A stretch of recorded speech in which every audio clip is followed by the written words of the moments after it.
Hello again. This is Steve. He is about to get hit by an arrow, which certainly will deal quite some damage. Our goal today is to help Steve and reduce that damage as much as we can.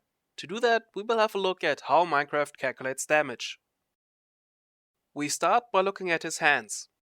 If he carries a sword with which he actively blocks, we can reduce the damage he would get by nearly 50%. But that only works if the cause of the damage can be blocked. Things like burning or drowning can't. It's good that we are only shooting at Steve. That can be blocked. In the next step, we look at what Steve is wearing. Each piece of armor has a specific value that tells us how much it protects against damage.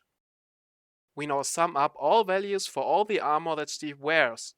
The result can be a number from 0 for no armor up to 20 for a complete diamond set, and it is also what you normally see at the bottom of your screen. Assuming the damage we want to reduce can be blocked, we now take that value and use it in this little formula to calculate the reduced amount of damage. That means if we are using diamond armor, we can reduce the incoming damage by another 80%. Sadly, in that process our armor will take damage as well. That works by taking a fourth of the original damage and subtracting that from the durability of each single piece of armor Steve is wearing.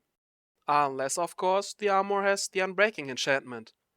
In that case, each single point of durability we would lose has, depending on the unbreaking level, a certain chance of not being taken. So far we have managed to get down to 10% of the original damage. Impressive, but we still can do more. For example with the resistance effect, which you can get from beacons and golden apples.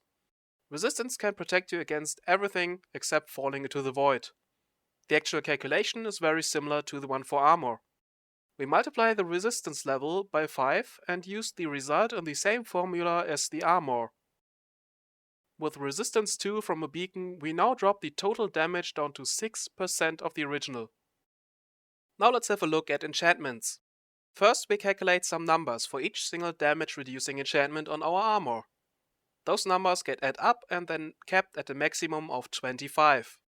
Now we make a random call that leaves us with 50 to 100% of that value, which then gets capped at this time a maximum of 20. Finally, that value gets used in the same formula you've seen twice by now to get the new reduced damage. The numbers for the individual enchantments get calculated by taking the enchantment's level to create a base value. Depending on the enchantment, that value now gets modified. In case of a simple protection enchantment, the base value gets reduced by a quarter before it gets used, but therefore it protects against any kind of damage.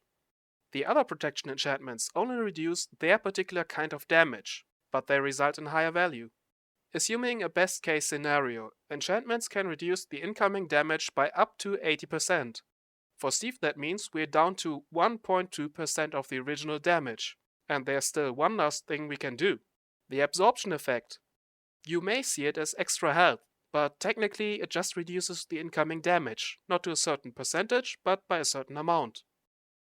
And now, with all of our efforts, Steve can get hit by an arrow that normally would kill him, and not even lose a single heart. Thanks for watching, and see you next time.